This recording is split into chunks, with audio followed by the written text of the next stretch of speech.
In this video, we will be discussing how to properly care for an open displaced fracture of the tibia and fibula. When you encounter such an injury, it is very important to be familiar with the anatomy of this region. The lower leg includes everything between the knee and the ankle. Some of the most important parts of the lower leg to keep in mind are the nerves and arteries. On the lateral aspect of the lower leg are the peroneal nerve and artery. Anteriorly, there is the anterior tibial artery, and posteriorly, there is the tibial nerve.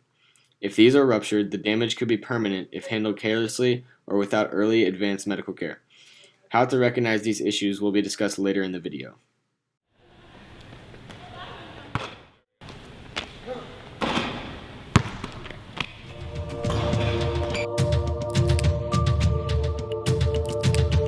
The athlete falls and is immediately in severe pain. The athletic trainer arrives at the athlete and, seeing both the tibia and fibula protruding from the leg, activates EMS and calls for a splint to immobilize the leg for transport. Hi, this is certified athletic trainer at Cedarville University, 251 North Main Street.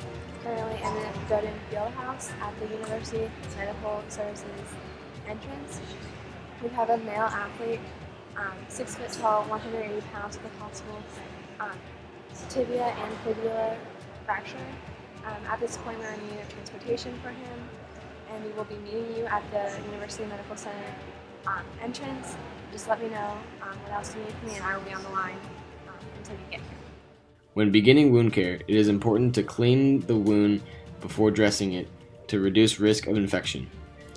Be sure that the appropriate PPEs are being used, mainly gloves. At this point, the athletic trainer will have been able to determine if any arteries have been compromised by seeing if the bleeding is spraying out and is a bright red color instead of a darker red fluid simply leaking out.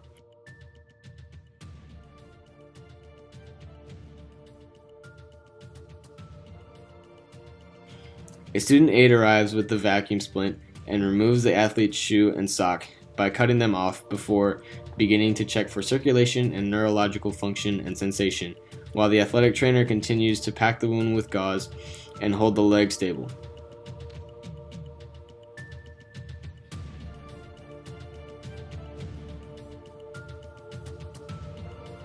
Make sure to stay on the line with dispatchers until they hang up the phone. This will most likely not be until they have confirmation of EMS being on site. EMS is on the speaker. You guys ready? Yes. Ready on 3. Lift. 3. Be careful. 1, 2, 3.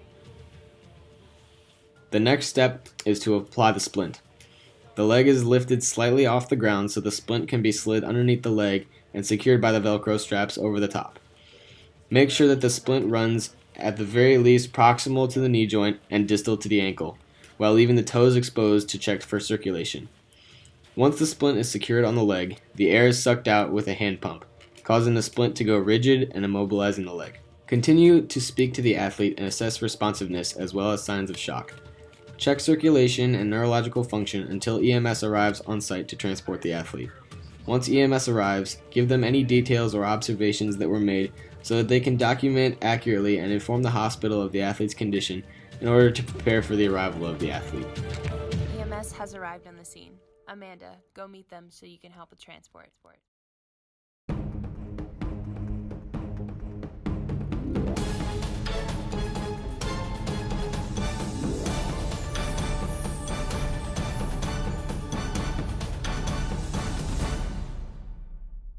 We have a 6'2" male, 180 pounds, with a possible tibial fracture.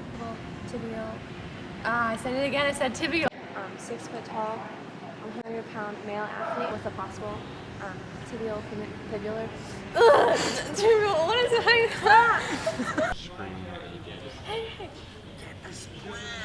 See if I can make one.